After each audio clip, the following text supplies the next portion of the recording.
सारी संगत ने जय बापू की। जय बापू। ओम बापू नंद अचर वाले आपकी सदा ही जय। बोलो बांके बिहारी लाल की जय। जय। श्री कृष्ण गोविंद हरे हरे मुरारे, मुरारे, हे हे नाथ नाथ नारायण नारायण वासुदेवा। श्री कृष्ण गोविंद हरे हरे मुरारे, मुरारे, हे हे नाथ नाथ नारायण नारायण। वासुदेवा। पितमात स्वामी सखा हमारे, हे नाथ नारायण वासुदेवा। श्री कृष्ण गोविंद हरे हरे मुरारे, मुरारे, हे हे नाथ नाथ नारायण नारायण वासुदेव। वासुदेवा। हे नाथ नारायण वासुदेव। ओम श्री परमात्मने नमः। श्रीमद् भगवत गीता अथ द्वितीयोऽध्यायः। वसुदेव सुतं देवं कंसचाणूरमर्दनम्, देवकी परमानन्दं कृष्णं वन्दे जगद्गुरुं। कृष्णं वन्दे जगद्गुरुम्। हाँ जी साथ संगत जी, कल तक हमने श्लोक दूसरे अध्याय के श्लोक क्रमांक 24 तक श्रवण किए थे, जिसमें भगवान कृष्ण ने बताया था अच्छेद्यो यम ध्यायो यम क्लेद्यो शोच्य एव च, कि ये आत्मा अखंडित है, अघुलनशील है। इसे ना तो जलाया जा सकता है, ना गीला किया जा सकता है, ना सुखाया जा सकता है। ये शाश्वत, सर्वव्यापी, अविकारी, स्थिर और हमेशा रहने वाली है। आत्मा सदैव से ही सनातन है, जो हमेशा ही रहती है। इसमें कोई संशय नहीं कि जीव भगवान की समग्र सृष्टि में फैले हुए हैं। जल, थल, पृथ्वी, आकाश, अग्नि के भीतर भी बहुत सारे जीव रहते हैं। जो ये मानते हैं कि अग्नि में वो जलकर स्वाह हो जाते हैं, उनका ये भ्रम गलत है, क्योंकि आत्मा को अग्नि के द्वारा जलाया नहीं जा सकता। इसलिए इसमें कोई संदेह नहीं कि सूर्य लोक में भी बहुत से ऐसे सूक्ष्म प्राणी निवास करते हैं। भगवान यहाँ हमें बताना चाह रहे हैं कि शरीर पर ही शरीर पर यदि हम ध्यान दें तो यह गलत है। हमें आत्मा पर ध्यान देना चाहिए, जिसका नाश कभी नहीं हो सकता। इसलिए परमेश्वर की उस परम पिता की शरण में जाने से ही हमें मुक्ति मिल सकती है, हमें ज्ञान मिल सकता है। अन्यथा हम इसी शरीर के ही मोह में आकर यहीं फंसे रह जा सकते हैं। अब आगे के श्लोक क्रमांक 25। अव्यक्तोऽयं चिन्तयोऽयम् अविकार्योऽयमुच्यते, तस्मादेवं विदित्वैनं नानुशोचितुमर्हसि। भगवान ये हमें समझा रहे हैं कि ये आत्मा अव्यक्त है, मतलब इसके बारे में कुछ कहा नहीं जा सकता, हम व्यक्त नहीं कर सकते और इसको सोच भी नहीं सकते। अकल्पनीय है, हमारी कल्पना से बहुत दूर, तथा अपरिवर्तनीय है, जो कभी बदलती नहीं। यह जानकर भी तुम इस शरीर के लिए शोक कर रहे हो। तुम्हें इसके लिए शोक नहीं करना चाहिए। कहने का भाव है, भगवान यहाँ अर्जुन को समझा रहे हैं, अर्जुन के माध्यम से हमें समझा रहे हैं कि आत्मा इतनी सूक्ष्म है कि इसे सर्वाधिक शक्तिशाली सूक्ष्मदर्शी से भी देखा नहीं जा सकता। इसलिए ये अदृश्य है, और जहां तक कि आत्मा के अस्तित्व का संबंध है, उसे तो हम कभी जान ही नहीं सकते। किसी भी प्रयोग द्वारा इसके अस्तित्व को सिद्ध नहीं किया जा सकता, क्योंकि आत्मा को हम अपनी इंद्रियों के द्वारा समझ ही नहीं सकते। इनसे तो केवल हम सुख दुख सर्दी गर्मी सिर्फ भौतिक ही अनुभव कर सकते हैं। आत्मा के अस्तित्व को समझने के लिए अन्य कोई भी साधन नहीं है। हमें अनेक बातें केवल उच्च प्रमाणों, अपने गुरुजनों और बहुत ही जो जिन्हें परम तत्व की प्राप्ति होती है उनके द्वारा ही मिलती है। जैसे कोई भी अपनी माता के आधार पर अपने पिता को के अस्तित्व को अस्वीकार नहीं कर सकता। पिता के स्वरूप को जानने का साधन केवल एकमात्र माता ही है। उसी प्रकार हमें जो परम तत्व की या आत्मा के बारे में पता चलता है वो केवल अपने गुरुजनों से ही पता चलता है। आत्मा चेतना है और चेतन है। वेदों के इस कथन को हमें स्वीकार करना चाहिए क्योंकि हमारे वेदों में भी यही बताया गया है। आत्मा में शरीर जैसे परिवर्तन नहीं होते। परमात्मा अनंत है और अणु आत्मा बहुत ही सूक्ष्म।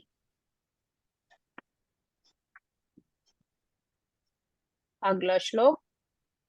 अथ चैनं नित्य जातं नित्यं वा मन्यसे मृतं तथापि त्वं महाबाहो नैवं शोचितुमर्हसि। किंतु यदि तुम ये सोचते हो कि आत्मा जीवन का जो लक्ष्य है सदा जन्म लेता है और आत्मा ही मरती भी है, तो हे महाबाहो, तुम्हारे शोक करने का कोई कारण नहीं है। सदा से ही कैसे दार्शनिकों का एक वर्ग चला आ रहा है जो बौद्ध के अनुसार भी ये मानता है कि शरीर से परे भी एक आत्मा है जो स्वतंत्र, जिसका अस्तित्व है। और ऐसा प्रतीत होता है कि जब भगवान कृष्ण ने भगवत गीता में ये उपदेश दिया था तब ये दार्शनिक भी विद्यमान थे। उनके अनुसार शरीर भौतिक तत्वों का संयोग है और एक अवस्था ऐसी आती है जब भौतिक और रासायनिक तत्वों के संयोग से जीवन के लक्षण विकसित होते हैं।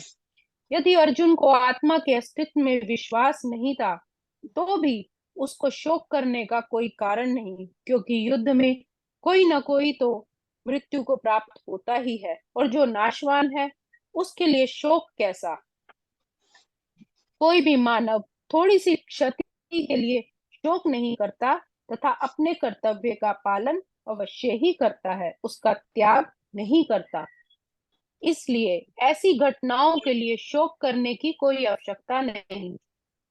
यदि आत्मा का पुनर्जन्म नहीं होता तो अर्जुन को अपने पितामह तथा गुरु के वध करने के पाप फलों से डरने का कोई कारण नहीं था।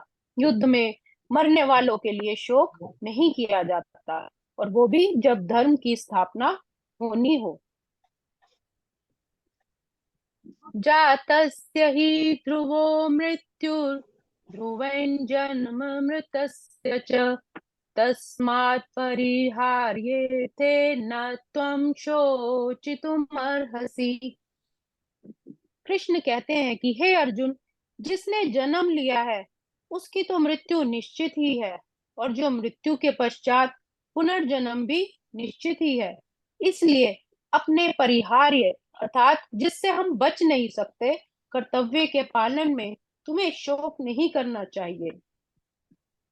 यहाँ पर कहने का भाव है कि मनुष्य को अपने कर्मों के अनुसार जन्म ग्रहण करना होता है और एक कर्म अवधि समाप्त होने पर उसे मरना भी होता है, जिससे वह दूसरा जन्म ले सके, क्योंकि जन्म और मृत्यु ये दोनों एक दूसरे से जुड़े हुए हैं। इस प्रकार मुक्ति प्राप्त किए बिना ही जन्म मृत्यु का यह चक्र चलता ही रहता है। जन्म मरण के इस चक्र से वृथा हत्या, वध तथा युद्ध का समर्थन नहीं होता, किंतु मानव समाज में शांति और व्यवस्था बनाए रखने के लिए युद्ध करना आवश्यक हो जाता है। कुरुक्षेत्र का युद्ध भी भगवान की इच्छा होने के कारण ही था, और सत्य के लिए युद्ध करना एक क्षत्रिय का धर्म है। अपने कर्तव्य का पालन करते हुए वह स्वजनों की मृत्यु को रोक नहीं सकता, और यदि वह अनुचित कर्तव्य पथ का चुनाव करे तो उसको नीचे गिरना ही होगा। अर्थात भगवान यहाँ समझा रहे हैं कि उसका यहाँ पर कर्तव्य है कि वो युद्ध करे, चाहे उसमें उसके स्वजनों की ही मृत्यु क्यों ना हो, क्योंकि वो केवल एक शरीर मात्र है। आत्मा तो हमेशा से ही अमर है।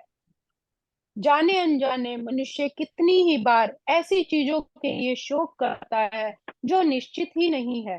अर्थात केवल आत्मा ही एक निश्चित है, पर उसके लिए भी ध्यान नहीं जाता। केवल शरीर पर ही ध्यान जाता है जो नश्वर है, और जो होना तय है उसके लिए फिर शोक करने से क्या लाभ। इस प्रकार तो मनुष्य फिर अपने आप को कमजोर ही कर पाता है, जो नाशवान चीजों के लिए अपना शोक व्यक्त करता है। व्यक्तादीनि भूतानि व्यक्तमध्यानि भारत अव्यक्तं निधनान्येव तत्र का परिदेवना। सारे जीव प्रारंभ में अव्यक्त रहते हैं, मध्य अवस्था में व्यक्त होते हैं और विनिष्ट होने पर पुनः अव्यक्त हो जाते हैं। इसलिए शोक करने की क्या आवश्यकता है। कहने का भाव है कि मनुष्य के जन्म से पहले भी वो अदृश्य रहता है। जब वो जन्म लेता है तो उसका दृश्य जीवन दिखता है, और जब वो समाप्त हो जाता है, पंच तत्व में विलीन हो जाता है, तब भी वो अदृश्य अव्यक्त हो जाता है। इसलिए इस बीच की अवस्था के लिए शोक के करने की कोई आवश्यकता नहीं है। ये स्वीकार करते हैं कि दो प्रकार के दार्शनिक होते हैं। एक तो वो जो आत्मा के अस्तित्व को मानते हैं, और दूसरे वो जो आत्मा के अस्तित्व को मानते ही नहीं। कहा जा सकता है किसी भी दशा में शोक करने का कोई कारण नहीं, क्योंकि आत्मा के अस्तित्व को न मानने वाले नास्तिक माने जाते हैं। जिस प्रकार आकाश से वायु उत्पन्न होती है, वायु से अग्नि, अग्नि से जल और जल से पृथ्वी उत्पन्न होती है। पृथ्वी में अनेक प्रकार के पदार्थ प्रकट होते हैं, और एक तथा यथा एक विशाल गगनचुंबी महल पृथ्वी से ही प्रकट होता है और इसी में ही ध्वस्त हो जाता है, और इस प्रकार वह अदृश्य हो जाता है। काल क्रम में वस्तुएं प्रकट होती हैं, अप्रकट होती रहती हैं, बस अंतर इतना ही है। प्रकट होने को व्यक्त और अप्रकट होने को अव्यक्त कहा जाता है। इसलिए ऐसी वस्तुओं के लिए शोक का कोई कारण नहीं है। ये हमारा भौतिक शरीर भी काल क्रम में नाशवान है, किंतु आत्मा हमेशा शाश्वत है। तो हमें सदा ये स्मरण रखना चाहिए कि यह शरीर हमारा एक वस्त्र परिधान के समान है। इसलिए वस्त्र के बदलने पर हमें शोक नहीं करना चाहिए। आत्मा शाश्वत है, इसकी तुलना में भौतिक शरीर का कोई भी महत्व नहीं। ये एक पूरा हमारा संपूर्ण जीवन एक स्वप्न के समान है।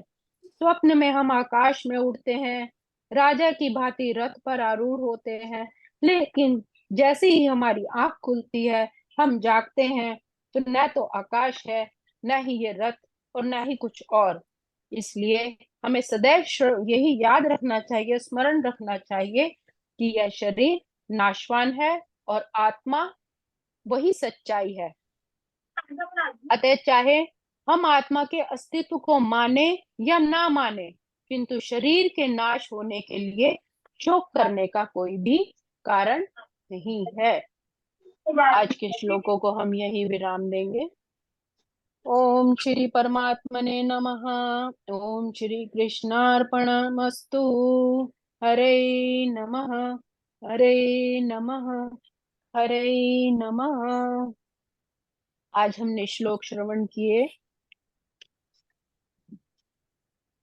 24, 25, 26, 27 और 28।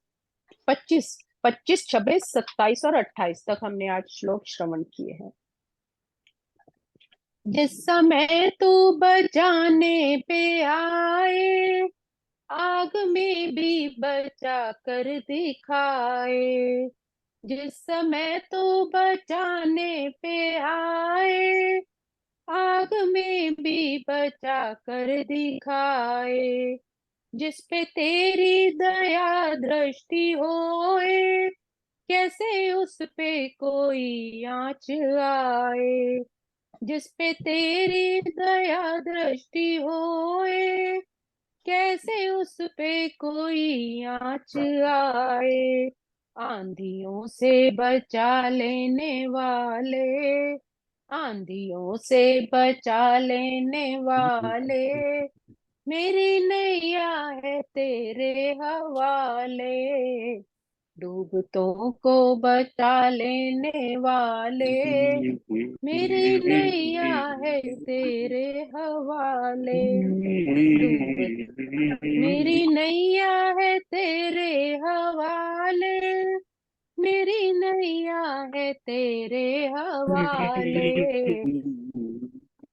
डूबतों को बचा लेने वाले, मेरी नैया है तेरे हवाले।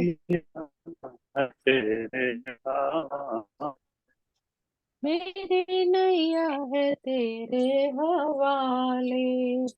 बोलो बाके बिहारी लाल की जय।